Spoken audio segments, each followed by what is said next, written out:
ሰላም የእግዚአብሔር ቤተሰቦች ከማህበረ ቅዱሳን ቴሌቪዥን የዕለቱን አጫጭር መረጃዎች ይዘንላችሁ ቀርበናል። ብፁዕ አቡነ ዲሜጥሮስ ቃለ እግዚአብሔርን በተግባር በመኖር ለቤተ ክርስቲያን ታማኝ መሆን ይገባል ሲሉ አሳሰቡ።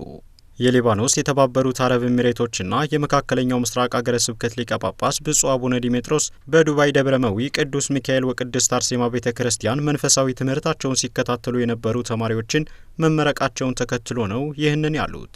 ብፁዕነታቸው ለመንፈሳዊ ትምህርቱ አስተዋጽኦ ያደረጉትን ሁሉ በማመስገን የተማሩትን እንዲኖሩትና የቤተ ክርስቲያን ታማኝ ልጆች ሆነው እንዲያገለግሉ ለተመራቂዎቹ አሳስበዋል።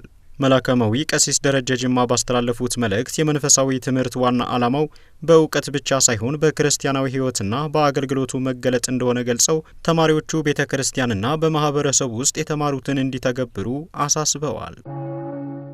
ምእመናንን በሃይማኖት ለማጽናት የቤት ለቤት የስብከተ ወንጌል አገልግሎት ተከናወነ። በማህበረ ቅዱሳን የጦጫ ወረዳ ማዕከል ስር የሚገኙ አገልጋዮችና አባላት ምእመናንን ለማጽናትና መንፈሳዊ ሕይወታቸውን ለመደገፍ ያለመ ሰፊ የቤት ለቤት የስብከተ ወንጌል አገልግሎት አከናውነዋል። ይህ አገልግሎት በወረዳው የሚገኙ በርካታ የቤተ ክርስቲያን ልጆችን በመኖሪያ ቤታቸው ድረስ በመሄድ ለመጠበቅ ካሉባቸው ወቅታዊ መንፈሳዊና ማህበራዊ ፈተናዎች እንዲጠበቁ ለማድረግ ታስቦ የተዘጋጀ መሆኑን ከማዕከሉ ያገኘነው መረጃ ያመላክታል።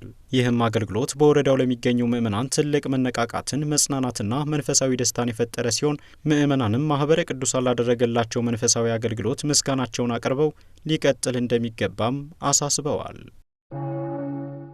የሕግ ታራሚዎችን መጠየቅና መንፈሳዊ ሕይወታቸውን ማጎልበት እንደሚገባ ተጠቆመ። በማህበረ ቅዱሳን የባሌ ሮቤ ማዕከል የስብከተ ወንጌልና የዜማ አገልግሎት ዋና ክፍል አስተባባሪነት በባሌ ዞን ማረሚያ ቤት የሚገኙትን የሕግ ታራሚዎችን በቦታው ተገኝተው ጉብኝት ባደረጉበት ነው ይህንን ያሉት።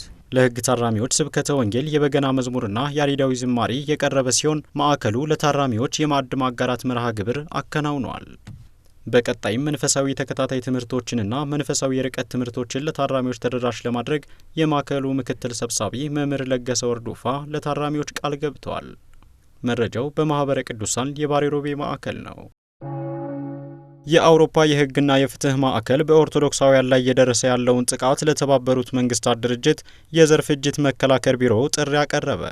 ማዕከሉ በቅርቡ በአርሲ ዞን በአሰኮ ወረዳ በትንሹ 37 ኦርቶዶክሳውያን መገደላቸውንና አብያተ ክርስቲያናትን መቃጠላቸውን አመላክቷል።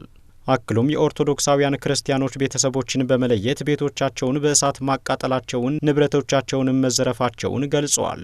የአውሮፓ የሕግና የፍትህ ማዕከል በመግለጫው በተለያዩ ጊዜያት ጥቃት የተፈጸመባቸውን ቦታዎች በዝርዝር በመጥቀስ የተፈጸሙ ድርጊቶችንም በማስረጃ በማጣቀስ አቅርበዋል።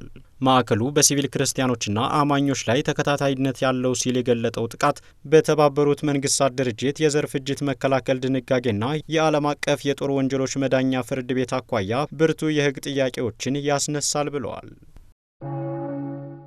ቤተ ክርስቲያን ያለችበትን ችግር በመረዳት ሁሉም በሚችለው የመፍትሄ አካል ሊሆን እንደሚገባ ተጠቆመ። ይህ የተባለው በማህበረ ቅዱሳን የሻሸመኔ ማዕከል ስር የሚገኘው የወረዳ ማዕከል ጠቅላላ ጉባኤውን በሻሸመኔ ምስራቅ ፀሐይ ቅዱስ ኡራኤል ቤተ ክርስቲያን ማካሄዱን ተከትሎ ነው። በዕለቱም በቀረቡ ሪፖርቶችና እቅዶች ላይ ውይይት እንዲሁም ልዩ ልዩ አቅጣጫዎች ተሰጥተዋል። በመርሃ ግብሩም ላይ የተገኙት የደብሩ ዋና አስተዳዳሪ መላከ ብርሃን ቀሲስ መዝገቡ ቅድስት ቤተ ክርስቲያን ያለችበትን ችግር በመረዳት ሁሉም በሚችለው የመፍትሄ አካል ሊሆን ይገባልም ብለዋል። አክለው ማህበሩ ትልቅ ስራ እየሰራ ይገኛል። ከዚህም በላይ አገልግሎቱን በማሳደግ የምእመናንን መንፈሳዊ ሕይወት ማጎልበት ይጠበቅበታልም ብለዋል። በማህበሩ የሻሸመኔ ማዕከል ዋና ጸሐፊ ዲያቆኑ ወንድሙ ገብሬ በበኩላቸው የማህበሩን ስልታዊ እቅድ በመረዳት ትልቅ ስራዎችን መስራት ከሁላችን ይጠበቃል ብለዋል። መረጃው በማህበረ ቅዱሳን የሻሸመኔ ማዕከል ነው። ተመልካቾቻችን ለዕለቱ ያዝንላችሁ አጫጭር መረጃዎች እስካሁኖቹን ይመስሉ ነበር። ሰላም እግዚአብሔር ከሁላችን ጋር ይሁን።